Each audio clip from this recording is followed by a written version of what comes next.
নতুন পড়াশোনা শিখেছে, একটু কোরআন শরীফ পড়তে শিখেছে, একটু ইবাদত করতে শিখেছে, সে মনে মনে করছে যে আমি বিশাল বড় কেউ বাকি একটা হয়ে গেছে।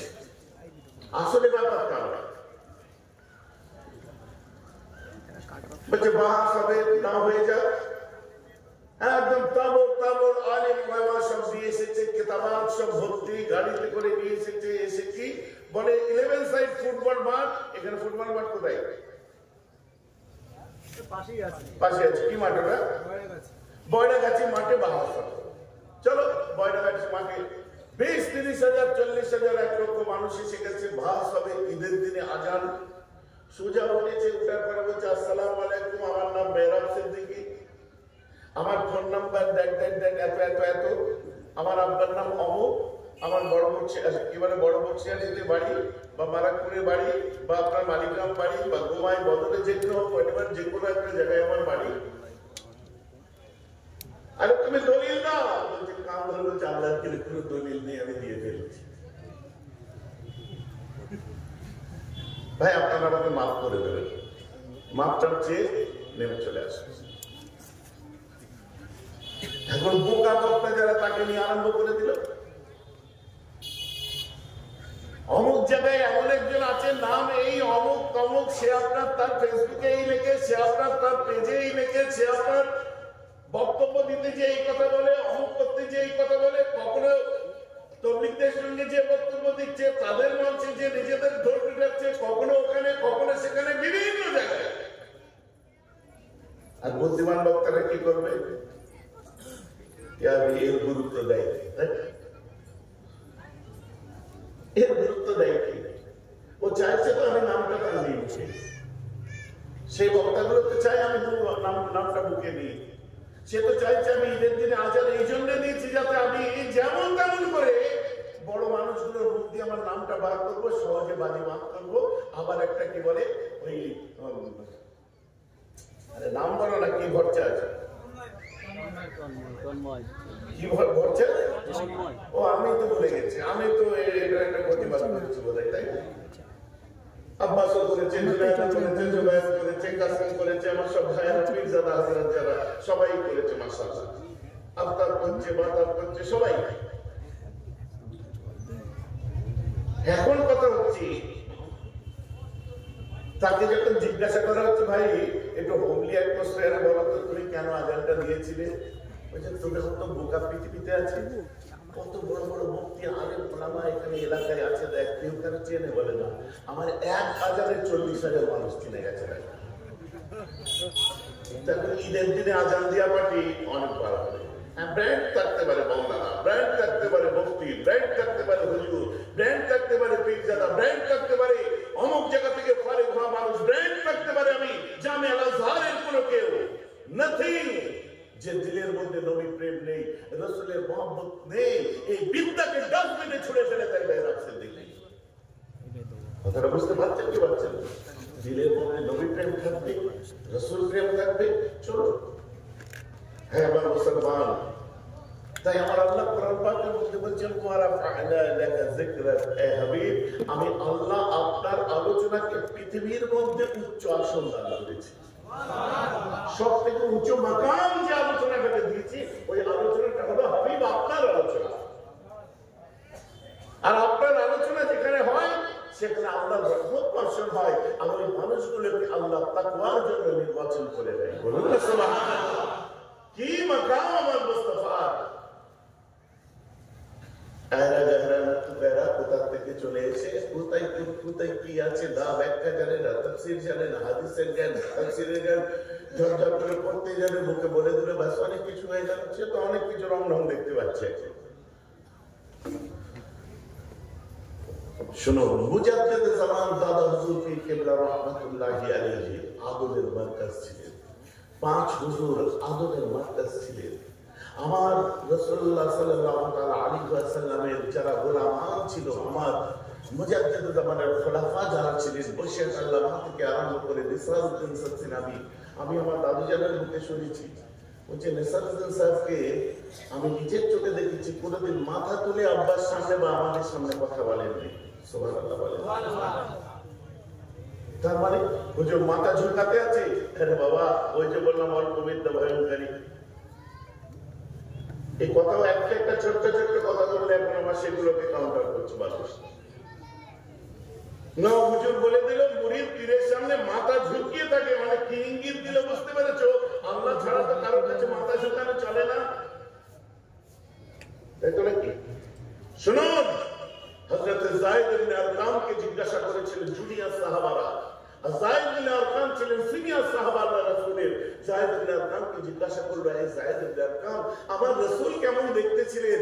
আপনি সকাল সন্ধ্যা বিকাল সব সময় রাসূলুল্লাহর সামনে থাকতেন, আমার নবী দেখতে কেমন ছিল একটু বলুন।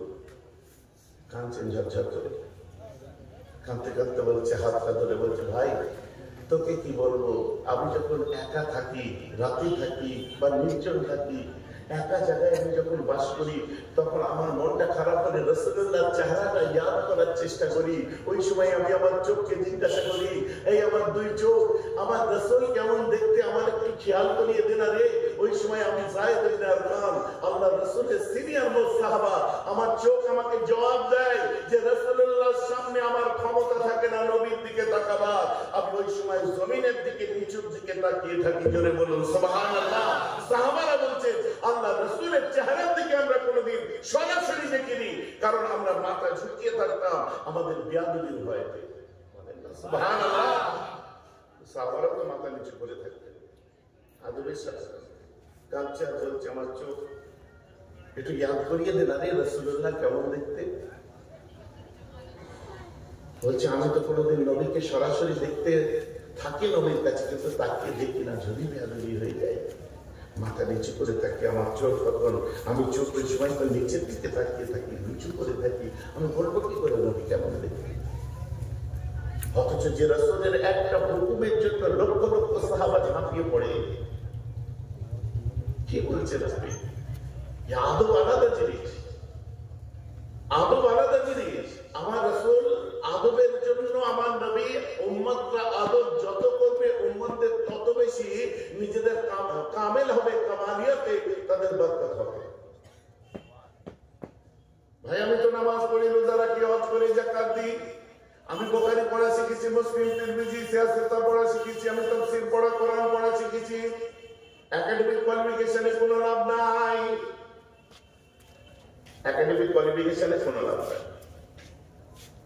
বিএ পাস, এমএ পাস, আমেল পাস, কাজের পাস, কামেল পাস, দওরায়ে হাদিস, একাডেমিক কোয়ালিফিকেশন দিয়েছেন, মানে পড়া শিখেছেন। দাবিজান বলতেন টাইটেল পাস করার পরে মেজর হুজুর কেবলা বলতেন যে বাবা টাইটেল পাস করে মাওলানা হওনি, এই টাইটেল পাস করে কিতাবের আলমারির চাবিটা হাতে নেওয়ার যোগ্যতা অর্জন করেছো, এখন অনেক বাকি, আলমারি খোলো, কিতাব বার করো, তারপর পড়ো, তখন আলেম হবে।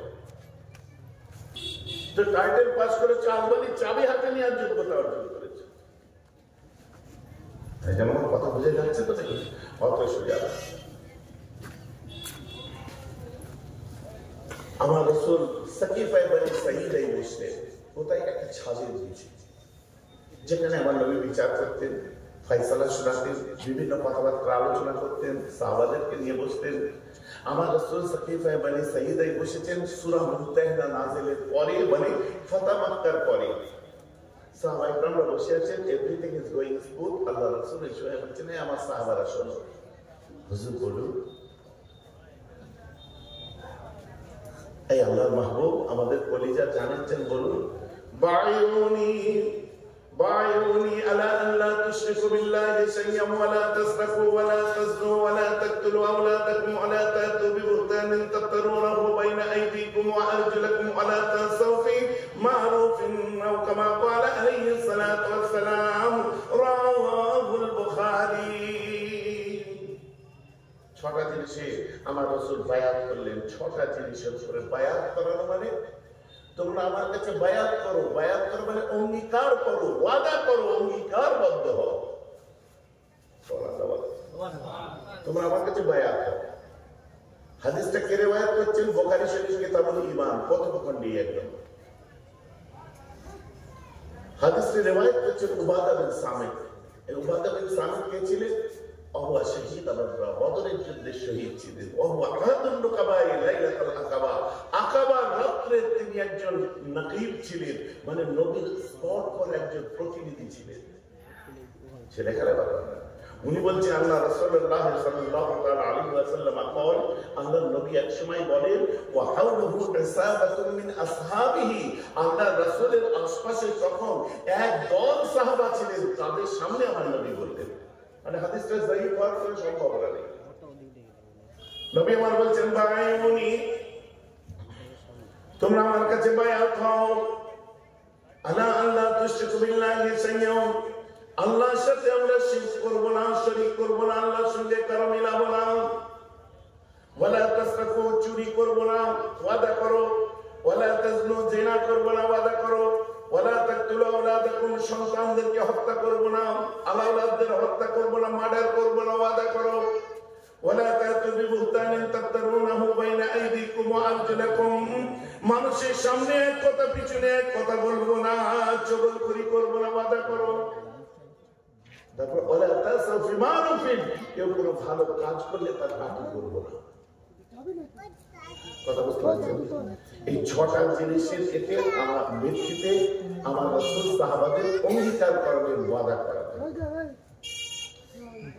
আচ্ছা বলুন তো এর মধ্যে একটা ওই পাঁচটা স্তম্ভ ইসলামের স্তম্ভ কটা জোরে বলুন 5 pillars in my Islam Tawhid 1 month fasting 5 times pray sacrifice Hajj Baitullah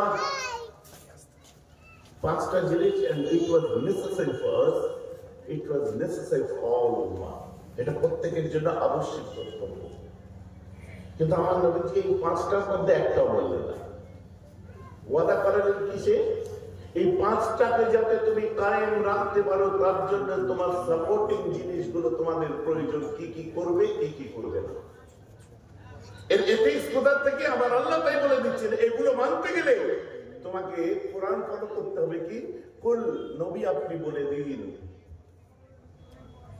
in কুনতুম তুহিব্বুনাল্লাহ এই বান্দারা তোমরা যদি কেউ আল্লাহকে ভালোবাসতে চাও কি করতে হবে জমির আল কাটতে হবে না কি করতে হবে ভাইয়ের হক মানতে হবে না কি করতে হবে মানুষের চগলখড়ি করতে হবে না তোমাকে কি করতে হবে তুমি যদি আল্লাহকে ভালোবাসতে চাও ফাত্তাবিউনি আমার নবী বলছেন তোমরা আমার ইত্তেবা করো ইউহিব্বুকুমুল্লাহ তুমি আমার ইত্তেবা করলে খোদ আল্লাহ তোমাকে ভালোবেসে নেবে বলুন না সুবহানাল্লাহ ওয়া ইয়াগফির লাকুম যুনুবাকুম এবং তিনি মাফ করে দিবেন তোমাদের গুনাহ সমগ্রকে ওয়াল্লাহু গফুরুর রহিম আল্লাহ নিশ্চয়ই তিনি ক্ষমাশীল এবং দয়ালু কথাটা আমার বুঝতে পারছেন ইন্টারেস্টিং ব্যাপার এথিক্স আমরা একটা পেলাম যে ইবাদতকে আমাদের সাথে নিতে গেলে আমাদের কিসের প্রয়োজন প্রথমেই আমার আল্লাহ আমাদের দেখিয়ে দিলেন নবীর ইত্তেবা করো ইত্তেবায়ে রাসূলের প্রথম ধাপ আমি কাউকে যদি ভালো না বাসি তাকে অনুসরণ করতে পারবো না ইত্তেবা করা মানে অনুসরণ করো আপনি যদি আমায় ভালো না বাসেন আমায় অনুসরণ করতে পারবেন তাহলে অনুসরণ করতে গেলে আমি ভালোবাসতে হচ্ছে এখন যদি আমার ভালোবাসা সঠিক না হয় আমার মধ্যে নবী প্রেম নেই নবীর ভালোবাসা নেই নবীর মহব্বত নেই অথচ আমি দিন দিন দিন করে চিৎকার করছি নামাজের কথা রোজার কথা হজের কথা যাকাতের কথা পাবলিক প্লেসে এমন এমন কথাবার্তা বলে ফেলছি অথচ মাথায় সুন্দর টুপি চোখে আপনাকে বলে সুন্দর দাড়ি সুন্দর জামা চোখ সুন্দর আমি মেয়ের অফিসের দিকে চোখে চশমা দিয়ে আপনাদের সামনে এসে ওয়াজ করে লেকচার দিতে আরম্ভ করে দিলাম অথচ আমার বক্তব্যের মধ্যে এমন কিছু জিনিস বার হয়ে গেল যে নবী নিরক্ষর ছিলেন এমন কিছু বার হলো নবী লিটারেট ছিলেন এমন কিছু বার হলো নবী কাউবয় ছিলেন এমন কিছু বার হলো নবী আপনার কি বলে নবীর স্ত্রী খাদিজা ইনটেক ছিল না নাউজুবিল্লাহ বলে তখনই দেখবেন সমাজের বুকে চিৎকার করে ওঠে নূপুর শর্মার মতো কিছু কুলাঙ্গাররা তখনই দেখবেন এগুলোকে ঢাল করে দিয়ে ময়দানে আসে প্রবীণ জিন্দালের মতো মানুষেরা তখনই দেখবেন এগুলোকে ঢাল করে সামনে আসে আপনার কি বলে কি বিড়ি কি নাম বলো না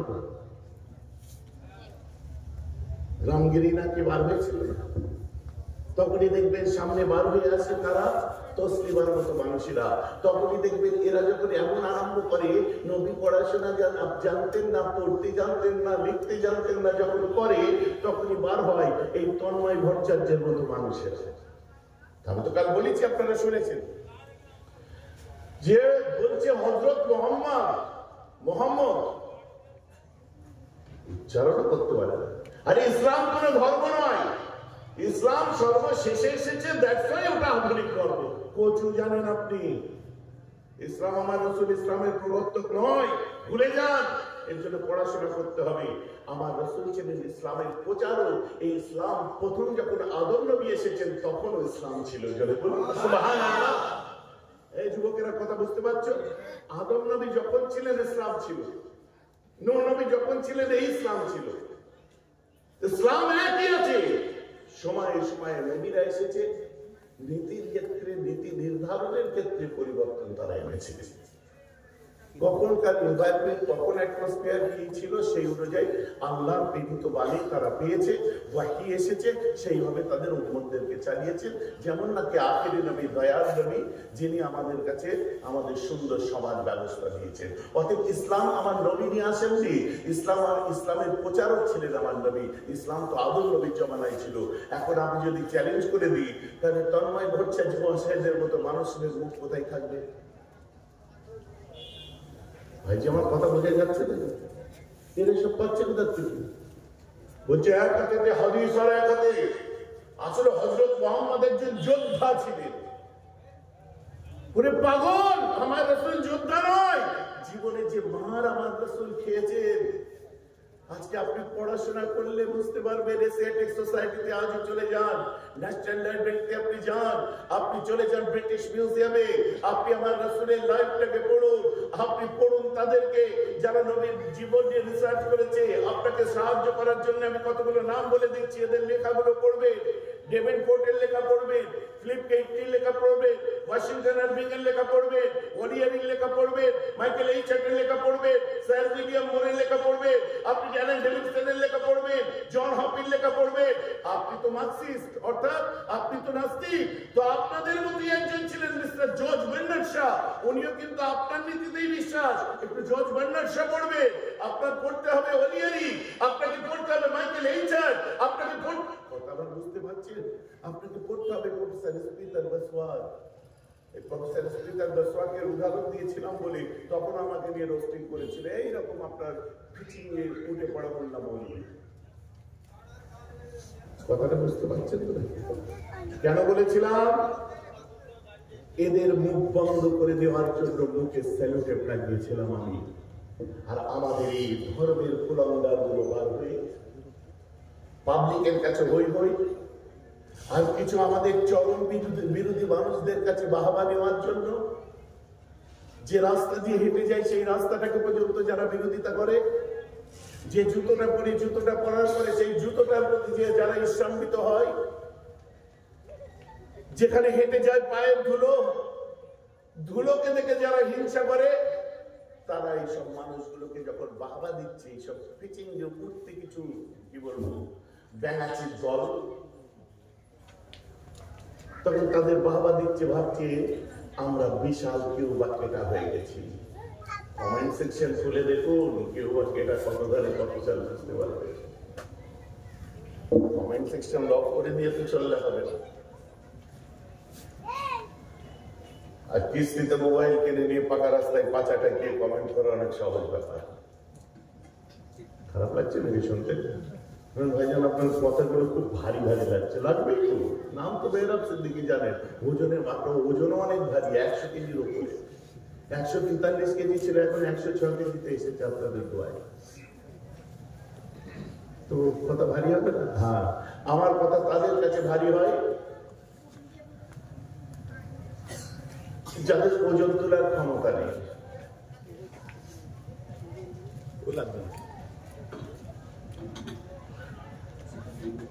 আজ আমি একটু শানের রিসালাত আরম্ভ করব। রাজি আছেন? শুনবেন? মাথা লাড়লে হবে না, জোর করে বলতে হবে আলহামদুলিল্লাহ। কেন শুনতে বলছি জানেন? আমার রাসূলের কি ছিল একটু শুনে নিন।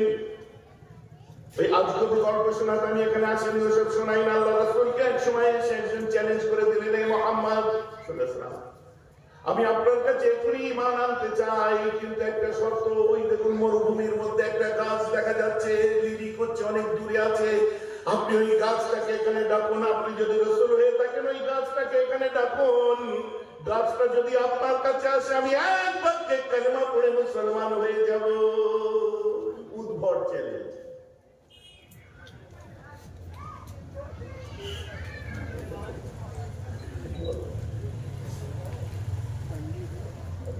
ডাক্তার কোনায় ডাক্তার করে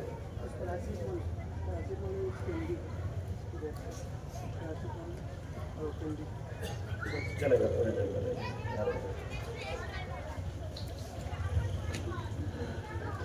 কথা আমার বুঝতে পারছেন তো নাকি? আজগবি প্রশ্ন, এই কিছু নয়। ওই যে গাছটা আছে দেখতে পাচ্ছেন, এই যে ব্লু কাপড় দিয়ে ঘেরা আছে। মেয়েরা হুজুর আপনি যদি বিশ্বাস করে থাকেন গাছটা এখানে ডাকেন, আমি তো পারবো না, কম্য নয়। আরে পীর সাহেব মানে হাতি ঘোড়া কিচ্ছু নয়। পীর সাহেবের সঙ্গে আপনাদের সম্পর্ক হচ্ছে উস্তাদ ছাত্র সম্পর্ক, আর কিচ্ছু নয়। ও আল্লাহ না রসুলও নয়, কথা বুঝে যাচ্ছে? আর এখন যারা পীর দিয়ে চলছে, ভাই নামের আগে পীর জাদাটা কেটে দিস, যারা পীর লিখিস ওটাও কেটে দিস, ভাই আমার দরকার নেই, মাফ কর। কি স্বপ্না ফেতনা ফাসাদ থেকে দূরে থাকবেন, আপনাদেরকে আমি বলছি। ভালোবাসেন তো আমায়? ফেতনা ফাসাদ থেকে দূরে থাকবেন। মাসলা মুফতি আজমকে নিয়ে শুরু হয়েছিল, সমুদ্রটা হয়েছে। মাসলা পীর আল্লামা সাইফুদ্দিন সিদ্দিকী রহমাতুল্লাহকে নিয়ে শুরু হয়েছিল। পোশাক কুত্তা সাজার জন্য সরকারের কাছে বুড়ো ধাম পীর হয়ে বসে গেলে। একটু ব্যথা ভিতরে আছে আমাদের, আমরা কিচ্ছু বলিনি। বাপ চাচারা বলেছে সবর করে, সবর করছি। দ্বন্দ্বে যাবে না, দ্বন্দ্বে যাই। ও ইনশাআল্লাহ আলহামদুলিল্লাহ পীর মুর্শিদ কি বলে আল্লাহ কামালিয়াত দিক, আমরা দোয়া করি আল্লাহ করুক। আল্লাহ অনেক বড়, কথা বুঝতে পারছি? আমরা বুনিয়াদী ভাবে চলতে পছন্দ করি, আমরা আমাদের মতো থাকি না। ভাইজান আমার কথা বুঝতে পারছেন তো নাকি? ওই খোঁচাখুচিতে আমি নেই, বুঝলেন তো? সিজনাল কিছু, রিজিওনাল এন্ড সিজনাল, মানে আঞ্চলিক আর আমের সিজন, আঞ্চলিক মৌসুমী বক্তা কিছু হয়। হঠাৎ কিছুদিন লাফালাফি আরম্ভ করবে, তারপরে আবার ভ্যানিস, তারপরে আরে মুজাদ্দেদ জামান দাদা হুজুর, তার 5 আওলাদ, তার দরবার, বশির আল্লামার দরবার, নিসারুদ্দিন সলসিলামের দরবার, আপনার ফজলুর রহমান দরগাপুরীর দরবার, চাঁদপুরীর দরবার, নূর আলী রহমতুল্লাহ দরবার, মাহমুদ বখতিয়ারির দরবার, হামিদ জালালির দরবার। ও কালো জিন্দাবাদ ছিল, আজও জিন্দাবাদ আছে। আর যত যাই হোক না কেন, ইসলে সব সামনে আছে, প্রমাণটাও পেয়ে যাবে, জিন্দাবাদ হয়ে যাবে। বলুন না সুবহানাল্লাহ। বুঝতে পারছেন কি পারছেন না? বাকি যারা গন্ডগোল করছে, বাবারে আমার অত দুঃসময় আসেনি যে ভাঙা মাছ নিয়ে ক্র্যাচ বানাতে হবে।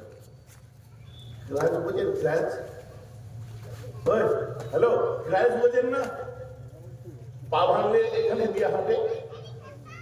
আর ওই আমার অত দুঃসময় আসেনি যে 2-4টে সভা সমিতিতে যাবো, এদিকে যাবো, ওদিকে ভাঙা মাছকে ক্র্যাচ করতে হবে। আমার স্টিলের রড লাগবে, এই 100টা মাছ দিয়ে আমার কাজ হবে না। একটা স্টিলের রড থাকবে, ওই একটা ছেলে, সে ইনশাআল্লাহ যেমন যে সমাজবিদ্যা বলবে, তেমন আপনার দিন বলবে, তেমন ধর্ম বলবে, ওই আমার জন্য যথেষ্ট। বাকি যার যা মহব্বত লাগে বাবা করো, যে যা ভালো বোঝো, নেড়া মাথায় ফুল বুঝো, আমি ভাই সাথে জানা শেষ করে কি অনেকে বসেছিলেন, কি বলে শুনবো, গল্প শেষ। আজ পর্যন্ত আমাকে কারো গীবত করতে শুনেছেন? একদম আল্লাহকে সামনে রেখে বলেন, গীবত করতে শুনেছেন না? যখন কোনো অশান্তি হয়, আমি বলেছি মৌলিক ভাবে, যখন আমার রাসূলকে যখন ভিখারির বাচ্চাকে বলে দেবে নাউজুবিল্লাহ, ওই সময় আমার ভিতরটা কোকিয়ে ওঠে। তখন আমার রাসূল যে ভিখারি, নাউজুবিল্লাহ, ওই ভাষাটা নবীকে বলবো না, তার জন্য আমার গলা কাটিয়ে ফেলি আমি। আমার রাসূলকে যখন কেউ নিরক্ষর বলে, এটা বলবো না, যে তোমার আল্লাহ বারণ করেছে যে তোমরা তোমাদের মধ্যে কোরআন, তোমরা তোমাদের মধ্যে নিজেদের মধ্যে যে ভাষাগুলো ব্যবহার করো, ওগুলো নবীর ক্ষেত্রে ব্যবহার করো না। তোমার আল্লাহ বলবেন না, আমি পারবো না। আর এই কথাগুলো কি পড়নের কথা? তো প্রত্যেকের মনের মধ্যে আপনার জায়গা আছে, তো পড়নের কথা, নিয়মের কথা, আমি বাইরের কথা বলছি। শোনো, বলছে দেখো গাছটা এখানে ডেকে দাও। আল্লাহ রাসূল ক্যাজুয়ালি নিতেন সব, সঙ্গে সঙ্গে বলছে এই শোনো, তুমি নবী বলে মানো আর না মানো কি ফরক পড়ে, আর না গাছটা আসবে না এখানে। বলছে পাগল, আমি মুহাম্মদ সাল্লাল্লাহু আলাইহি ওয়াসাল্লাম, আমাকে ডাকতে হবে না, তুই যা যে আমার নামটা বলে দে গাছ চলে আসবে। বলুন সুবহানাল্লাহ।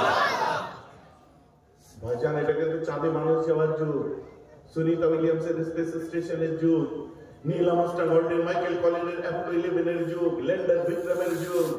এটাও মাথায় রাখতে হবে যিনি আলোচনা করছেন অল্প হলেও যে শুধুমাত্র আপনাদের গ্রামগঞ্জে জলসা জুলুস করে না, বিভিন্ন প্রোগ্রামে ওই বাচ্চাকে দেখেছেন, গতকালও দেখেছেন সোহারানি মেমোরিয়ালে। কথাটা বুঝতে পারছেন তো নাকি? ও অভ্যাসটাও আমার আছে, ও নিয়ে ঘাবড়াতে হবে। একটা কথা বলুন, আপনি ক্লাস 6 থেকে আমি প্রমাণ করে দেবো যে হ্যাঁ গাছ কথাও বলতে পারে, চলতেও পারে। বলুন উদ্ভিদের প্রাণ আছে, আমরা গাছের প্রাণ আছে, আমরা পরিচিতি পড়ি। আমরা অক্সিজেন নিই আর কি ছাড়ি? কার্বন ডাই অক্সাইড ছাড়ি। সেই কার্বন ডাই অক্সাইড গাছ নাই আর ফ্রেশ অক্সিজেন ছাড়ে। ওর প্রাণ আছে তাই নিঃশ্বাস নিচ্ছে। যার প্রাণ আছে, বিজ্ঞান তাকে নিঃশ্বাস নেওয়া দেখিয়েছে, বিজ্ঞানের বিদ্যা অনুযায়ী আবিষ্কার করেছে নিঃশ্বাস নিতে পারে। আমার রাসূলের বিদ্যা অনুযায়ী, জ্ঞান অনুযায়ী, আযীম শিক্ষা অনুযায়ী, ইলম অনুযায়ী যে ইলম আল্লাহ দিয়েছে, আমার আল্লাহ আমার রাসূল ওকে নবীর নাম শুনিয়ে চলা পর্যন্ত দেখিয়েছে। বলুন সুবহানাল্লাহ। পড়াতে পারবেন আপনি? না, লজিক্যালি কাটতে হবে আমার কথা। ওই আনাড়ি তর্ক আমি করতে পারি না।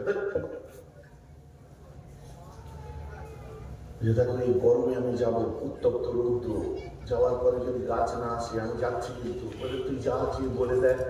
সেই 15 রকমের পানির মশক পিঠে নিয়ে উত্তপ্ত রোদ, 60 ডিগ্রি সেলসিয়াস রোদ, মরুভূমির মধ্যে রোদ গরম বেশি, গাছের নিচে চলে যায়, গাছের নিচে দিয়ে একবার তাকিয়ে নিজেকে ঠিকঠাক করে নিয়ে বলে ইয়া আইয়ুহাশ শাজার, ইয়া আইয়ুহাশ শাজার আন্না মুহাম্মাদান ইয়াদউকা। এই গাছ তোকে মুহাম্মদ ডাক দিয়েছে, তোকে মুহাম্মদ ডাক দিয়েছে। যখন বলে গাছটা, ওই সময় একবার পাতাগুলো জোর করে ঝাড়া মেরে ওঠে, চমকে যায়, বাবা সত্যি চলবে নাকি রে বাবা? কিন্তু চলে না। তখন বলছে দোষ সব বেকার। একবার ঝাড়া মারিয়ে ঠান্ডা চলে না, মনে মনে ভাবছে ঝাড়াই বা মারলো কেন, কিছু তো একটা আছে। দ্বিতীয়বার আবার বলেছে ইয়া আইয়ুহাশ শাজার আন্না মুহাম্মাদান ইয়াদউকা, এই গাছ আপনাকে মুহাম্মদ ডেকেছে সাল্লাল্লাহু আলাইহি ওয়াসাল্লাম। গাছ চলেনি, চলবে না, আমি চলে যাই। একটা মজার ব্যাপার হচ্ছে, একে কুফারদের লিডাররা একে শিখিয়েছিল, মুহাম্মদকে যদি শাস্তি দিতে পারিস, মারতে পারিস, তোকে আমরা এত মারবো তুই মালামাল হয়ে যাবে। এ ভাবছে যে গাছ তো চলবেই না, আমি যাব যে মুহাম্মদকে মারবো, আমি যা বলবো তাই মেনে নেবে বলেছে। গাছ যদি না চলে তাহলে আমি ধনী লোক হয়ে যাবো। ওই দেখো সহজে হুজুর সাজার কত ধান্দা রাখে। না নামান্তের হোগা না রাধা না চাইছে। চাষবাস হচ্ছে বিশাল, সর্ষে খেতে যে বলছে আজ মেরে ইয়ে খেত में ना 9 मन तेल হবে, সর্ষে লাগে মানে 9 मन तेल হবে।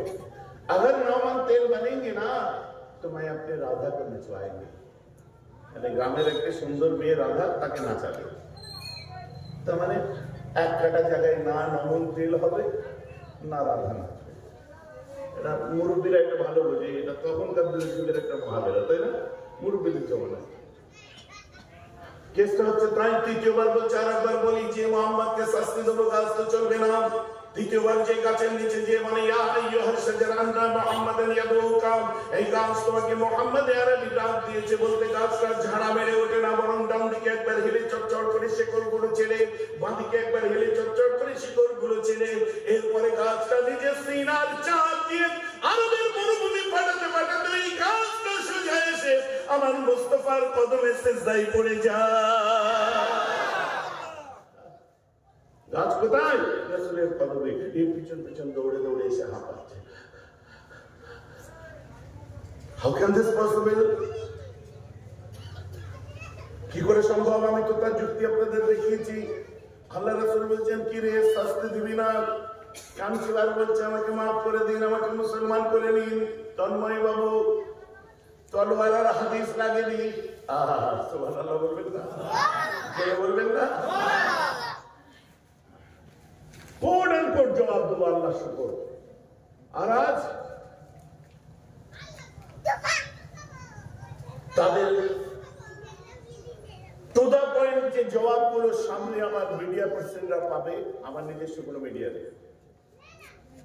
ভাইজান সব বক্তারা নিজের নিজের চ্যানেল করেছে, ভাই আমার টাইম নেই, বুঝতে পেরেছেন? এই অনেক খাটনির কাজ, ওই রকম শ্রম দিতে পারবে না। রাত বিরেতে কুয়াশার মধ্যে নেশা। কোটার কোট বক্তব্যগুলো ফলো করো। এরপর আবার রাসূলকে এই সময় যখন বলল, হে রাসূল আপনি আর দেরি করবেন না, এটার নাম যদি ইসলাম হয় আমাকে কালমা শরীফ পড়িয়ে আপনি মুসলমান করে নিন। একাতে তরবারের একাতে হাদিস নিয়ে তিনি মানুষকে জয় করতে চেয়েছিলেন না। আমি এখন হাদিস শোনাচ্ছি, আসবো আপনাদের জগতেও, টেনশন নেবেন না। হ্যাঁ মুসলমান, খেয়াল করে শুনে রেখে দিন। আল্লাহ রাসূল বলছেন, কি চাইছিস বল, তোর কিছু বলার আছে? বলছে হুজুর ওয়ান মোর কমপ্লেন, একটা কমপ্লেন করবো আপনাকে। বলে কি? বলে হুজুর ওই গাছকে 3 বার বলতে এসেছে, একবারে শুনেনি, এত বদমাশ। আল্লাহ রাসূল বলছেন, এই গাছ একবার আসিস কেন? বলছে হুজুর ওই যখন প্রথমে আমার গাছ কথা বলছি, ভাইজান এখন এই সময় শুনে সুবহানাল্লাহ বলতে হয় কেন? গাছ নিঃশ্বাস নিয়ে কার্বন ডাই অক্সাইড টানছে আর অক্সিজেন ছাড়ছে, যদি একেবারে শুনে বিশ্বাস করতে হয় তো এটাও তোমায় বিশ্বাস করতে হবে। সুবহানাল্লাহ বলে। প্রাণ আছে, তোমার বিদ্যা অনুযায়ী বিশ্বাস না দেখিয়েছো, নবীর বিদ্যা অনুযায়ী কথা বলাচ্ছে। সুবহানাল্লাহ বলবেন না? দিল খুশ হচ্ছে না? গাছ ওই সময় আল্লাহ রাসূলকে বলছে, হুজুর যখন প্রথম যে আপনার কথা বলে, আপনার নাম বলেছে, আপনি আমায় ডেকেছেন, ওর কথা আমি বিশ্বাস করিনি, কারণ ওর ভিতরে আপনার মহব্বতের কোনো আলো চেরার কোনো প্রদীপ আমি দেখতে পাইনি। কিন্তু হুজুর একটা কথা বলবো, ওকে জিজ্ঞাসা করুন, আমি পুরো কেঁপে উঠেছিলাম কেন জানেন? যখন নাকি আপনার নামটা আমার কানে গেল, আমি গাছ আমার শিরা উপশিরাগুলো একবার ঝাড়ি মেরে উঠেছে। আপনার নাম শুনে আমার পিঠে চমকে উঠেছে একবার। ফের দ্বিতীয়বার বলে, তাও বিশ্বাস করিনি। আর তৃতীয়বার যখন আমাকে বলে যে আপনি ডেকেছেন, আমার আল্লাহ বললেন যে ও সত্য কথা বলছে, 1 সেকেন্ড দেরি না করে জমিনকে লক্ষ্য করুন, ফাটাতে ফাটাতে আপনার কদমে এসে পড়ে গেছি। বলুন সুবহানাল্লাহ। গাছ ভালোবাসলো আমার রাসূলকে, তুই মোল্লাবাসলি কেন? কথা না বুঝতে পারছেন তো? তুমি ফিচেল বাসলে রে কেন? তুমি ব্যাঙাচির মতো কেন?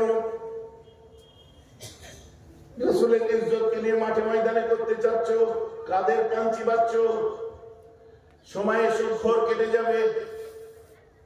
কথাটা বুঝতে পারছেন তো নাকি? অপেক্ষা করুন। আমার বাবা বের আসছে দেখি মুস্তাকে রাসূলদের বান্ডিল করে ঘরের মধ্যে যতক্ষণ না ঢুকিয়ে দেবো এই জবান বন্ধ হবে না। তার আগে যদি পারিস তো গুলি করে ফেলে দেবে। বুঝতে পারছেন কি পারছেন? রাসূলের আমরা গুনাহগার হতে পারি, পাপী হতে পারি, শিয়াকার হতে পারি, আমরা বদকার হতে পারি, শত শত গুনাহ করেছি, আশা রাখি ভরসা রাখি আল্লাহর রহমতের উপর আজকে আমরা তওবা করব। কিন্তু ওই গুনাহগারটা যে রাসূলকে ভালোবাসে, ওই গুনাহগারটা যে নবীকে প্রেম করে, ওই গুনাহগারটার দিলে যে মুস্তাফার মহব্বত আছে, গুনাহগার বলে কি ভালোবাসার অধিকার কেড়ে নিতে চাও ব্যাঙাচি বিচেল?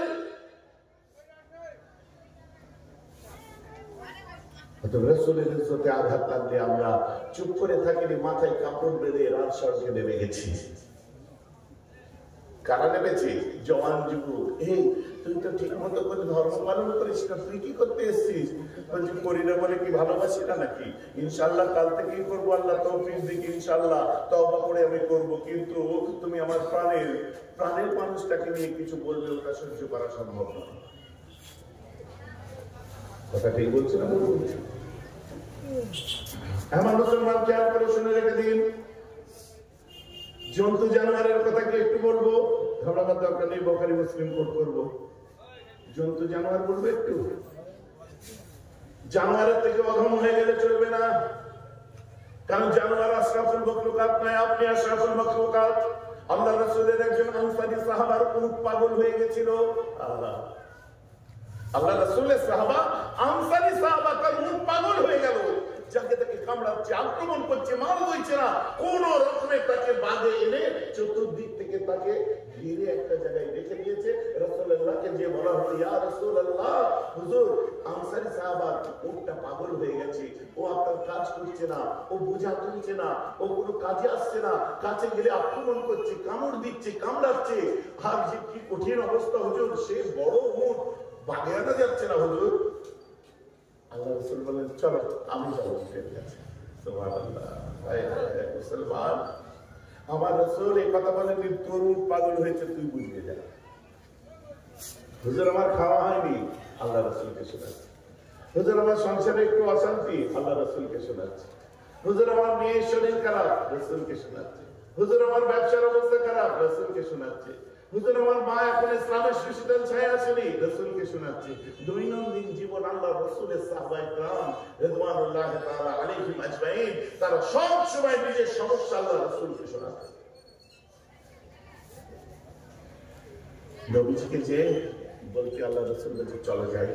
নবীজি আমার আস্তে আস্তে আসছেন, আর উট এদিক থেকে একবার যে সেই মোড়ে যাচ্ছে, একবার এই মোড়ে যাচ্ছে, একবার ওই মোড়ে যাচ্ছে, ঘেরা জায়গা, যে যাচ্ছে আক্রমণ করতে যাচ্ছে। কোন রকমে তাকে বেঁধে বলে একটা জায়গায় একটু রশি লম্বা করে রেখে দিয়েছে, বুঝলেন, না খাচ্ছে না কিছু করছে। আল্লাহ রাসূল একটুখানি বার হয়েছে, দূর থেকে উটটা আল্লাহ রাসূলকে দেখতে পেয়ে থমকে দাঁড়িয়েছে, গলা থেকে দিচ্ছে। সবাই উট শান্ত, রাসূল। আল্লাহ রাসূল যখন মাথাটা নিচু করেছে, উটটা তখন নাচতে আরম্ভ করে দিয়েছে। আবার রাসূল যখন দেখছে, আমার নবীকে দেখছে, সুবহানাল্লাহ, আবার রাসূল দুই চোখ দিয়ে উঠে পানি পড়ছে। আমার নবী আগিয়ে যাচ্ছেন, উটটা একবার দৌড়ে, দড়িটা লম্বা, একবার ওই মুড়োই চলে যাচ্ছে, একবার এই মুড়োই আসছে, নাচতে নাচতে নাচতে চলে যাচ্ছে, আবার এই মুড়োই যেন কি আনন্দ হচ্ছে, আমার রাসূলকে দেখে ফেলেছে। আল্লাহ রাসূল আগাচ্ছে, সাহাবায়ে কেরামরা বলছেন, হুজুর আপনি যাবেন না, ওই উটটা আক্রমণ করছে, কামড় দিচ্ছে, না জানি আপনাকে আক্রমণ করে দিতে পারে। আল্লাহ রাসূল বলছেন, আমি যাবো ওর কাছে। নবীজি আস্তে আস্তে যখন উটের কাছে পৌঁছায়, উটটা ওই সময় আল্লাহ রাসূল কাছে যাচ্ছে, নবীর দিকে দেখছে, নবীজি বাঁ দিকে যাচ্ছেন, উট মাথা ঘুরিয়ে দেখছে, আল্লাহ রাসূল পিছন দিক দিয়ে এসে যাবে, উট মাথা তুলে দেখছে, চোখ একটানা আমার মুস্তাফার দিকে। সুবহানাল্লাহ, আমার রাসূল উটের কাছে যাচ্ছে, সাহাবারা বলছে, হুজুর আর এগোবেন না। সিদ্দিক বলছে, আর এগোবেন না। ফারুক বলছে, আর এগোবেন না। ওসমান গনি বলছে, আর এগোবেন না হুজুর। আমার রাসূল বলছে, দাঁড়াও। আমার নবী আস্তে করে যখন উটের দড়ির কাছে চলে যায়, উটটা ওই সময় দুটো হাঁটুতে বসে পড়ে নিজের মাথা মোবারকটা আমার রাসূলের কদম মোবারকে ঠেকে আমার রাসূলকে সিজদা করতে আরম্ভ করে দেয়। মাথাটা রাসূলের পাশে উটটা নিজের পা রেখে নিজের মাথাটা, কি শান্তি, কি শান্তি, কি শান্তি। আমাদের দিলের ইল্তিজা হয়, कदमों में मुस्तफा की मेरा मजार होता, कदमों में मुस्तफा की मेरा कब्र होता, वही जात पाक होता, मैं खाकसार होती। আমাদের যদি নবীর পায়ের তলায় একটু জায়গা হতো, ওটা পবিত্র জাত, আর আমরা গুনাহগার সেখানেই থাকতাম। আমিন বলেন সবাই।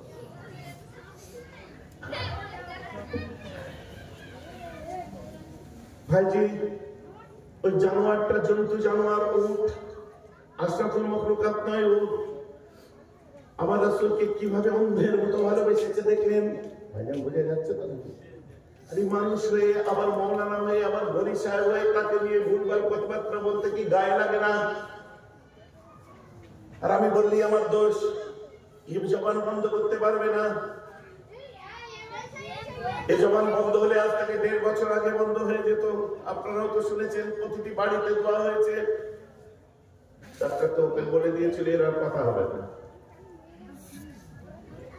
ভিতরে ভোকাল কর্ড অপারেশন করে বলেছিল আপনি আর কথা বলতে পারবেন না, আপনার সব যেটা ঠিকঠাক করার আমরা করে ফেলেছি। বুঝতে পারছেন না? আর সত্যি 1 সপ্তাহ পার হয়ে গেছে, কথা বলতে গেছি, হাওয়া বার হচ্ছে, কথা বার হচ্ছে না।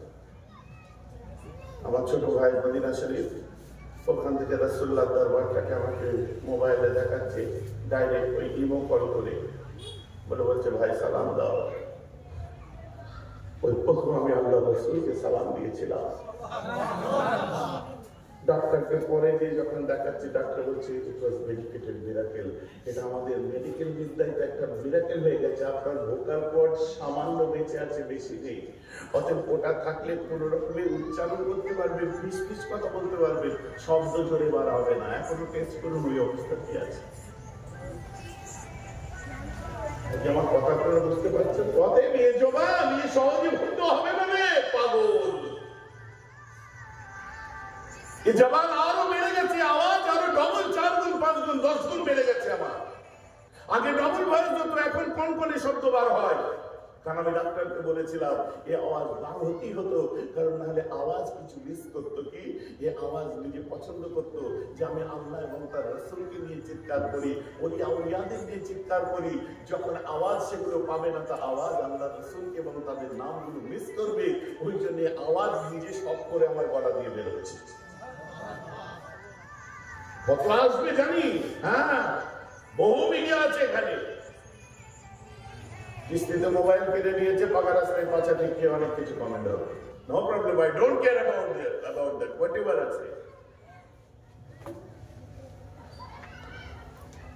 আমার মুসলমান রাত করে লাভ নাই। আমার বক্তব্য এটা, একটা জানোয়ার জন্তু, সে আল্লাহ রাসূলকে ভালোবাসলো। তুই তো জানোয়ারের থেকে অধমে পাগল। খারাপ লাগবে না কিছু? তোমার মুখ দিয়ে বার হয় কি করে রাসূল নিরক্ষর ছিলেন? নাউযুবিল্লাহ বলেছেন। আর নিরক্ষর কথার অর্থ কি?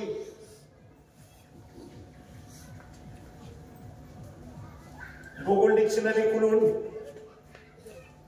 ডাইরেক্ট গুগলে যান।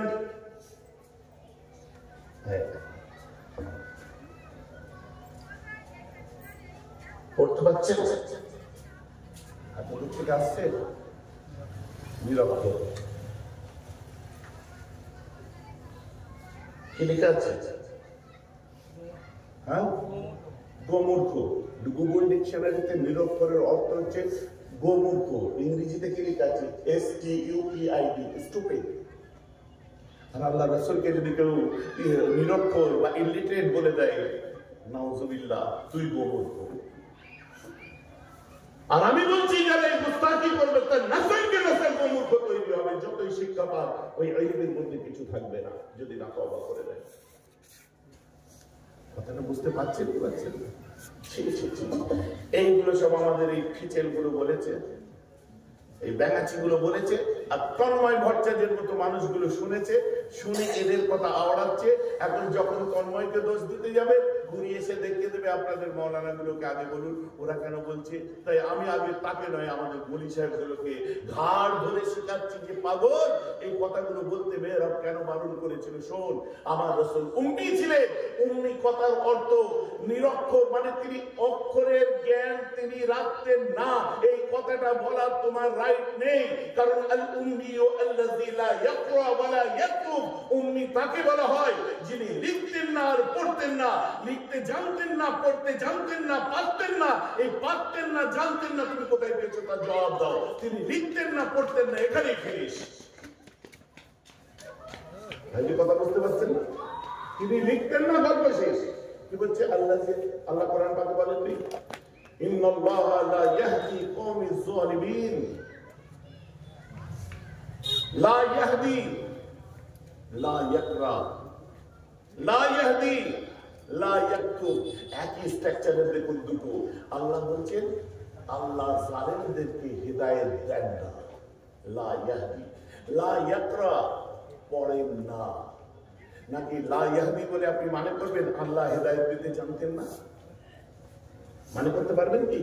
তাহলে একই স্ট্রাকচারে সেই জিনিস লা ইয়াকরা, তুমি পড়তে জানতেন না, তুমি কোন আক্কেলে বলছো? তোমাকে কে বলে জানতেন না? আল্লাহ রাসূল তো আলিফ বা তা সব পড়তে পারতেন না। পড়তে পারতেন না, তোমাকে এই পারতেন না ডিসিশনে আসলে কেন, পড়তেন না আলাদা ব্যাপার। আর তার পড়ার দরকার কি ছিল? আলিফ বা তাসাটা কি কোরআন? কথাটা বুঝতে পারছেন? কোরআন শিখার জন্য, প্রাইমারি স্টেজের ইলম নেওয়ার জন্য, কোরআন পড়তে গেলে প্রাইমারি ভাবে যে পড়াগুলো পড়তে হয় তার মধ্যে আলিফ বা তাসা পড়ে। এই কথা ঠিক বলছিল, ভুল বলছি? ঠিক আছে, কিন্তু আমার রাসূলের কোরআন পড়ার জন্য তো আল্লাহ ওটা দেননি। কারণ আমাদের প্রাইমারি স্টেজে কোরআন পড়া শিখতে গেলে আলিফ বা তাসা লাগে, কিন্তু আমার রাসূলের ক্ষেত্রে খোদ আল্লাহ বলে দিচ্ছেন আর রহমান আল্লামা আল কোরআন। সেই রহমান যিনি শিখিয়েছেন, জ্ঞান দিয়েছেন আল কোরআন। তো আমার রাসূল সূরাতুর রহমান বলুন, আর রহমান আল্লামা আল কোরআন। আল্লাহ যার পড়াশোনার প্রাইমারি স্টেজটা কোরআন দিয়েছিলেন, তুমি আশা করছো কেন আলিফ বা তাসা? ওটা তো তোমার জন্য লাগে। কথা বুঝতে পারছেন তো? পাবলিককে এই কথাটা বলার জন্য আমি বারণ করেছিলাম যে পাবলিককে বলো না, বলে রাখা হতে পারে যারা বুঝবে না বা বোঝার ক্ষমতা নেই, বা তোমরা যারা বলছো ব্যাখ্যা করার ক্ষমতা নেই। আমার কথা বুঝতে পারছেন কি পারছেন? অথবা আমার আল্লাহ কোরআন পাকের মধ্যে বারণ করে দিয়েছে এমন কোন ভাষা আমার নবীজির ক্ষেত্রে তোমরা ব্যবহার করবে না। কোরআন না, আল্লাহ কোরআনে বলেছে তুমি পড়েছো আমি ঘাস কেটেছি। তুমি কাদের সোহবতে গিয়ে পড়েছো? সব সিলসিলার মুখালিফ যারা তাদের সোহবতে গিয়ে পড়েছো। তুমি এখনো কোথায় উঠা বসা করছো? কাদের স্টেজে তোমাকে দেখা যাচ্ছে? সিলসিলার যারা সারা ফুল করা সিলসিলার মানুষ নয় তাদের স্টেজে দেখা যাচ্ছে। এই যে আমার কথা বুঝতে পারছেন? তো তোমার কাছে তো আমার আশা করাটাই ভুল। যারা আজকে তাওবাই বলছে তাদের কাছে আশা করাটাই ভুল যে তারা অন্তর পরিষ্কার করে সুফিবাদী মানসিকতা নিয়ে তারা কথা বলবে, এই আশা করাটাই আমাদের ভুল। আমার কথা বলে যাচ্ছে এমন মুসলমান শুনুন খেয়াল করে। তাই আমি আপনাদেরকে বলেছিলাম যে আল্লাহ রাসূলকে বুঝতে গেলে এই এতটুকু বিদ্যাই হবে না। বড় বড় আলেমরা নিজেদের ইলম হারিয়ে বসে আছে, আর আমার রাসূল জানতেন না, পারতেন না। কথাগুলো বলা মানে আমার নবী কষ্ট পেতেন।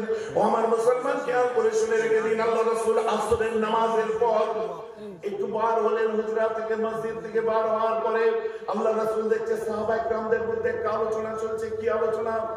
কেউ কেউ বলছে আমার রাসূল পারতেন না, আমার রাসূল এটা জানতেন না, আমার রাসূল হিসাব জানতেন না, আমার রাসূল অমুক জানতেন না, আমার রাসূল অমুক জানতেন না। বুঝতে পারছেন না? আমার নবীজি বার হয়ে এসে কথাটা কানে যাওয়ার পরে আমার নবী বলছে শোনো ওমর, উসমান, আবু বকর কি আলোচনা করছিল? কেন আমাকে এইসব কথা বলছো? আমি মোহাম্মদ জানি না। কি জানতে চাও জানো আমার কাছে। নবীজি বেরিয়ে এসে বলছে কি জানতে চাও জানো আমার কাছে, কি জানার আছে? নবীজির দুই চোখ ভরা পানি। কষ্ট পেয়েছেন আমার রাসূল, তাকে যখন পারতেন না, জানতেন না, এইসব কথা বলা হয়েছে। নবী বার হয়ে এসে বললেন শোনো, আজ আমি মুহাম্মদ তোমাদের কাছে ওপেন বাইল আমি আম করে দিচ্ছি, তোমাদের কি জানার আছে আমার কাছে জানো। কোন তোমাদেরকে পলিটিক্স করে দিলাম না, তোমাদের কাছে কোনো ডায়াবেটিস দিলাম না, তোমাদের কাছে কোনো সাবজেক্টিভ করে দিলাম না। তোমার মনে যা আসে তুমি আমায় জিজ্ঞেস করো। অ্যাস্ট্রোসায়েন্স জিজ্ঞেস করতে পারো, তুমি আপনার জীববিদ্যা জিজ্ঞেস করতে পারো, ফিজিক্যাল সায়েন্স জিজ্ঞাসা করতে পারো, অ্যাস্ট্রোনমিক্যাল সায়েন্স জিজ্ঞাসা করতে পারো, তুমি আপনার ভূগোল জিজ্ঞাসা করতে পারো। হোয়াটএভার তোমার মাথায় কি আছে, আমার রাসূল বলছে জানো জানো, আমি মুহাম্মাদের কাছে সাল্লাল্লাহু আলাইহি ওয়াসাল্লাম আমার কাছে জানো তোমরা কি জানতে চাচ্ছ। আমি নাকি জানি না, আমি নাকি পারি না, বলো আমাকে কি বলতে হবে। সুবহানাল্লাহ বলেন। হযরত ওমর ফারুক কাঁদতে কাঁদতে বলছে যে বিয়াদবি হয়ে গেছে, আর বলবো না। আমার রাসূল কাঁদতে কাঁদতে না না আজকে ফয়সালা হয়ে যাক, জানো আমার কাছে জানো। ওমর ফারুক বলছে না হুজুর আমরা জানতে চাই না, আমাদের বিয়াদবি হয়ে যাচ্ছে হুজুর। আল্লাহ রাসূল যত বলছে আমরা জানতে চাই না। আমার নবী কাঁদছে না, তখন বলছে না না জানো আমার কাছে জানো, কি জানতে চাও। ওমর ফারুক বলছে না জানতে চাই না।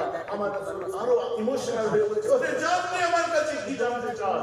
পিছন থেকে একজন দাঁড়িয়ে বলল এই আল্লাহর রাসূল মুহাম্মদ সাল্লাল্লাহু আলাইহি ওয়াসাল্লাম আমার একটা জিনিস জানার আছে। কি জানতে চাও বলো। কি জানতে চাচ্ছ বলো? ওই সময় বলছে আমার বাপকে একটু বলতে পারেন? আল্লাহ রাসূল করে চিন্তা না করে বলে দিলেন, যাকে তুমি বাপ বলে ডাকছো ও তোমার বাপ নয়, ও তোমার বাপের ভেসে আছে, কিন্তু তোমার বাপ অন্য কেউ। তুমি ওর বংশের জন্ম নিবে। মাথা খারাপ, তলোয়ার নিয়ে মায়ের কাছে গেছে। যাওয়ার পর বলছে, মা এই তলোয়ার করলাম, আমার বাপকে বল। কেন? বলছে মোহাম্মদ বলেছে যাকে আব্বা বলে ডাকছি ওটা রং নাম্বার। বললেই বললো, বলছে না মোহাম্মদ তো কোনোদিন মিথ্যা বলে না, ভুল বলে না। আহারে বলুন না সুবহানাল্লাহ। আরে ধারণা কি রাখবেন? আরে হযরতে আবু সুফিয়ান রাদিয়াল্লাহু আনহু, বুঝতে পারছেন, যখন মুসলমান হননি, মুসলমান হওয়ার আগের কথা বলি, নাজ্জাশী বাদশাহ আবু সুফিয়ানকে জিজ্ঞাসা করেছিল, এই আবু সুফিয়ান, মোহাম্মদের ক্যারেক্টার কেমন, চরিত্র কেমন, মোহাম্মদ মানুষ কেমন একটু বলো তো। এত তার নিয়ে হই হই হচ্ছে, ভুল বলা হচ্ছে, ওকে নিয়ে এত কথাবার্তা হচ্ছে। শুনলে ইমানটা তাজা হয়ে যাবে মুসলমান, ইমানটা তাজা হয়ে যাবে শুনলে। আবু সুফিয়ান তখন মুসলমান হয়নি। প্রশ্নটা কে করেছে? জানতে কে চাইছে? নাজ্জাশী বাদশাহ।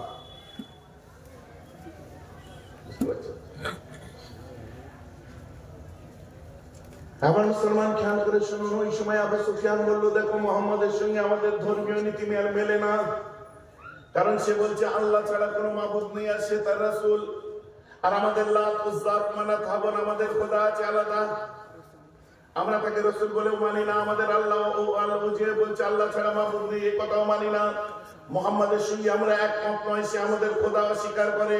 মোহাম্মদের সঙ্গে একমত নয়, আমাদের কালচার অস্বীকার করে। মোহাম্মদের সঙ্গে একমত নয়, আমরা বুত পরস্তি, তিনি বুত পরস্তি, সে পরস্তি ছিলেন না। মোহাম্মদের সঙ্গে কোনোভাবে আমাদের মতের চুল পরিমাণ মিল হয় না। কিন্তু একটা সত্য বলবো, মোহাম্মদ কেমন, তার চারিত্রিক বৈশিষ্ট্য কি, তুমি যদি আমার কাছে জানতে চাও, আমি সুফিয়ান চিৎকার করে বলবো, আল্লাহর জমিনে মোহাম্মদের থেকে ভালো মানুষ আর আমি একটাও চোখে দেখি না।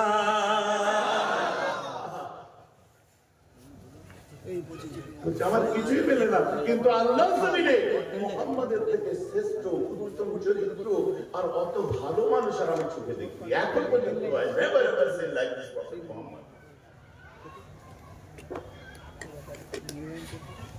সুবহানাল্লাহ বলবেন, সবাই বলবেন না? যে বললে সে কি মুসলমান ছিল? তখনও আবু সুফিয়ান মুসলমান হননি। আমার বক্তব্য ওই জায়গায়, তুমি তাদের থেকেও খারাপ হয়ে যেতে পারো কি করে গুরু? কি বুঝাতে চাচ্ছ? হ্যাঁ, পাবলিকলি কি অর্জন করতে চাচ্ছ? পাবলিকলি এটা চা দাও না, এটা ঠান্ডা হয়ে গেছে, ঠিক এই চাটাই দেবেন। হ্যাঁ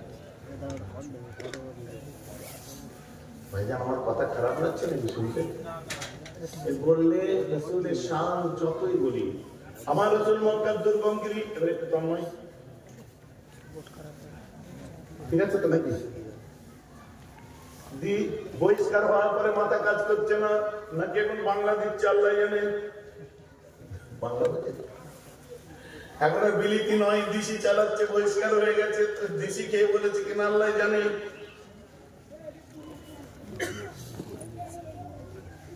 ভাইজান, এই সমস্ত করলে কিন্তু আপনার বিরুদ্ধে তো কেস হয়ে যাবে, কেস।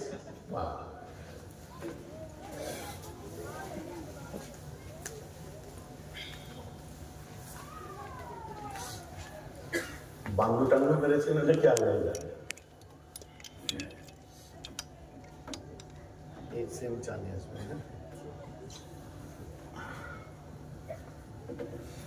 একটু মন দিয়ে শুনে নিন, আপনি কি বলছেন? এক হাতে তলোয়ার আর এক হাতে হাদিস। ও বাবা, আরেকটা মজার ব্যাপার শুনেন, এ তন্ময়ের আবার বিরোধিতা করতে যে একজন মানে মুসলিম ভদ্রলোক, আমি ছিলি না তাকে, কি নাম জানিনি, সে আবার পড়া থেকে চুলে ফেলে দিয়েছে। সে আবার বলতে বলতে বলছে হাদিস পরবর্তীতে নবী শুনেছেন না, বলছে নবী মুহাম্মদের অনেক পরে হাদিস এসেছে, আর সে হাদিস যারা লিখেছে ওরা একটাও ভালো মানুষ ছিল না, নোংরা লোক সব। সকলে বলুন নাউজুবিল্লাহ। তন্ময়ের বিরোধিতা করছে, তার মানে কি? এ পিঠ উপিঠ দুপিঠই সমান, কিসের?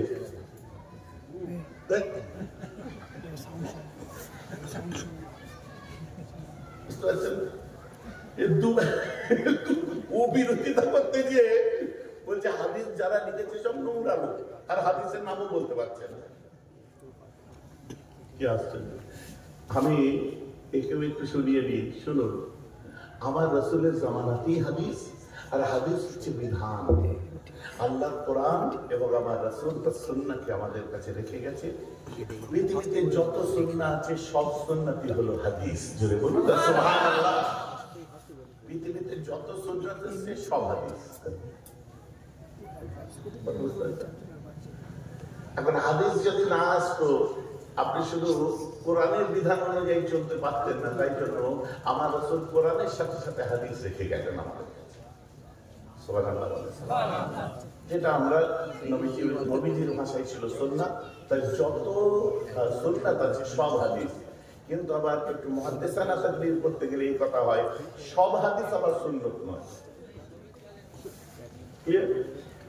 যদি বলেন কেন এই কথা বলছেন, একটা বুঝিয়ে দিই। বুখারী শরীফ খুলুন। বুখারী শরীফের মধ্যে আল্লাহ রাসূল বলছেন, আল্লাহ রাসূল কি বলেছিলেন? নবী আলাইহিস সালাতু ওয়াস সালাম আতা সুবাতাতে কওমিন ফাবালা কায়মান। আমার রাসূল একটা গোত্রের মধ্যে আসলেন, এসে দাঁড়িয়ে পেশাব করেছিলেন। এটা কিন্তু হাদিস, এটা সুন্নাত নয়। সুন্নাত কোনটা? আমার নবীজি বললেন, বাথরুমে যাওয়ার সময় তোমরা আল্লাহুম্মা ইন্নী আউযু বিকা মিনাল খুবসি ওয়াল খাবাইস পড়বে, বাঁ পা আগে বাড়াবে, তারপরে বাথরুমে যাবে, যে পেশাব পায়খানা যা করার করবে, করার পরে ইস্তেঞ্জা করবে। ইস্তেঞ্জা করা মানে কুলুপ করবে, বা মানে যেটাকে বলে পরিষ্কার ঠিকমতো হবে, তারপর বার হয়ে আসবে। যুবকেরা, ভাইরা যখন বাথরুমে যাবে তখন আগে তোমরা এই দোয়াটা পড়ে বাথরুমে যাবে। কারণ যত রকম বদ আত্মা খবিসি সব বাথরুমের মধ্যে থাকে। আমার কাছে বহু মানুষ তাবিজ তদবির করতে চাই, দেখি সব ওই বাথরুম থেকে হয়। ওই জন্য বাথরুমে যাবে, দেখবে খবিসি অসওয়াস, বিভিন্ন অসওয়াসা মাথার মধ্যে আসবে না।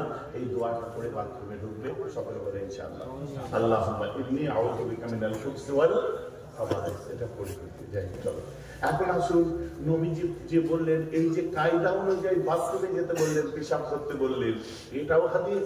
আর আমার নবী দাঁড়িয়ে পেশাব করেছিলেন, ওটাও হাদিস। সুন্নাত কোনটা? তাহলে আমার নবী হালাতে মাযুরিতে কোনো অবস্থার পরিপ্রেক্ষিতে দাঁড়িয়ে পেশাব করেছিলেন, ওটা হাদিস হয়েই রয়ে গেছে। ওটা আমাদের জন্য গ্রহণীয় নয়। ওটা কোনো কোনো ক্ষেত্রে বেকায়দায় হলো আলাদা ব্যাপার, ওটা ভিন্ন ব্যাপার। কিন্তু আমার নবী যে তরিকাটা আমাদের বললেন, এটাই হলো সুন্নাত। বলুন সুবহানাল্লাহ। তো দুটোই হাদিস, তাই সব হাদিস সুন্নাত নয়, কিন্তু সব সুন্নতই হলো হাদিস। ক্লিয়ার? আপনাদের মাথায় চুল আছে, আলহামদুলিল্লাহ।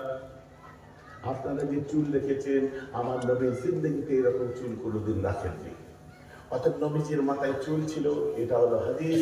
আমার নবী যে বড় চুল রাখতেন, কখনো লিম্মা, কানের লতি পর্যন্ত রাখতেন, কখনো জিম্মা, কাঁধ পর্যন্ত রাখতেন, কখনো উফরা, কাঁধের একদম নিচ পর্যন্ত এত দূর চলে আসতো, ঝুলতো। কথা বুঝতে পারছেন না? যদিও আমাদের অত বড় আমরা রাখি না কেন? মুজাদ্দিদে জামান বললেন, মেয়েদের মতো আর সব বেদাতি ফকিরা সব রাখে না, ওই রকম যদি হয়ে যায়, তোমরা উফরার মেঘদারটা ঠিক করতে পারবে না, কতটা বড় হবে, তা কোমর পর্যন্ত চলে যেতে পারে। অতএব কাঁধের রিডের হাড্ডি পর্যন্ত যখন চলে আসবে, এই যে কাঁধের শেষ পর্যন্ত, তারপর তোমরা আবার কেটে ফেলবে। মাঝে মধ্যে আপনারা দেখেছেন না, তখনই কন্ট্রোভার্সি আরম্ভ হয়, মেহরাব সিদ্দিকী চুল দেখেছো, এই পর্যন্ত যখন থাকে। আরে পাগলা, চুল দেখেছো বলে পাকামো করলে, সস্তায় মোবাইল কিনেছো কিস্তি দিয়ে, যে পড়াত করে পাকা রাস্তায় কমা ঠেকিয়ে মেসেজ করে দিলে, বুঝতে পারছো না? তো একটা ফতোয়া দে, ওটা হারাম। আর তুই আমার নয় তো সুন্নতের বিরোধিতা করছিস। কথা বুঝতে পারছেন কি পারছেন? মেহরাব সিদ্দিকী জিন্স কেলেঙ্কারি, দেখেন, তুই জিন্স কাপড়ের লুঙ্গি পরলে দোষ নেই, আর আমি পায়জামা পরলে দোষ।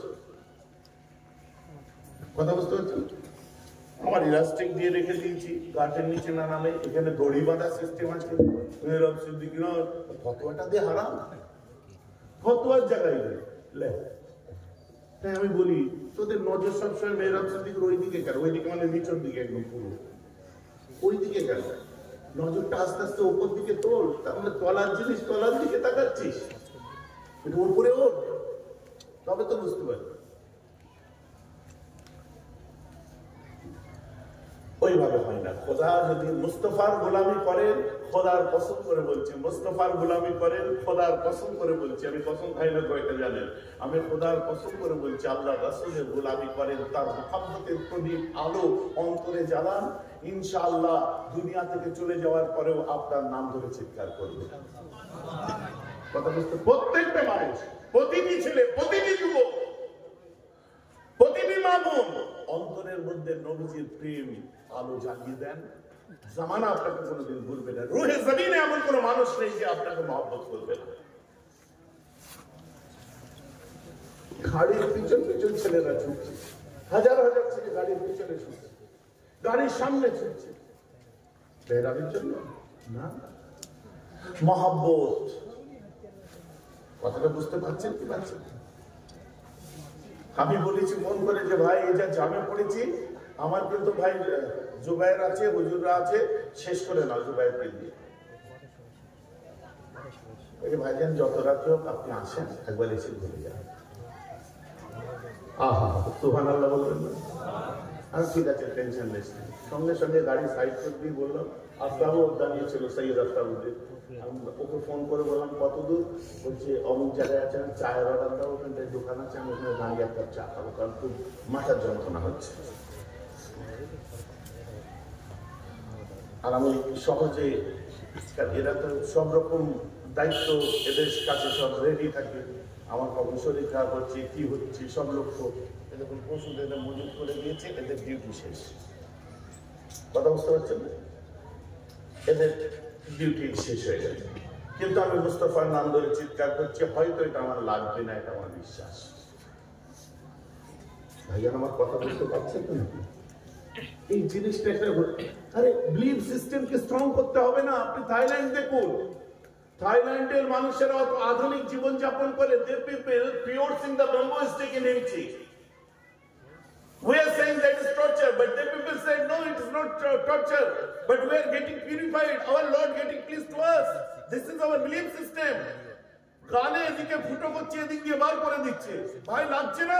টর্চার হচ্ছে তো? হচ্ছে না, আমাদের গড আমাদের উপর খুশি হচ্ছে, আমাদের সব গুনাহগুলো ঝরে ঝরে পড়ে যাচ্ছে, এটা আমাদের বিশ্বাস। সাউথ ইন্ডিয়া দেখুন, the people carrying the Durga lamination and walk on burning coal, we are saying that is torture. The people say no, it's not torture, man. We are getting purified. Our Durga Maya are getting peace to us. We are purified. We are getting purified. Don't say like this. না না, আমরা এই যে আগুনের উপর দিয়ে, কয়লার উপর দিয়ে দুর্গা মাকে নিয়ে হাঁটছি, এটা তো আমাদের টর্চার না। আমরা গুনাহ, আমাদের পাপ মুক্ত হচ্ছে, আমাদের দুর্গা মাইয়া আমাদের উপর খুশি হচ্ছে, এটা হচ্ছে তাদের বিলিফ সিস্টেম। সর্বধর্মের বিলিফ সিস্টেম আছে, থাকবে। কথা বুঝতে পারছেন? হিন্দু শাস্ত্র খুলে দেখুন, তাদের বিলিফ সিস্টেমের মধ্যে লেখা আছে, তাদের শাস্ত্রতে মর্যাদা পুরুষোত্তম শ্রীরাম, তার প্রতি তাদের শ্রদ্ধা গাঢ়। আপনি শাস্ত্র খুলে দেখুন, গৌতম বুদ্ধের প্রতি তাদের আপনার বিলিফ সিস্টেম গাঢ়। আপনি গ্রন্থ করে দেখুন, নারায়ণ ভক্ত বাংলার বাঙালি হিন্দুদের অন্তরে নারায়ণ রাজ করছে, লাল সালুর বাংলা বলে তারা চিৎকার করে। আপনি লক্ষ্য করে দেখুন, আমার ফুটফুরা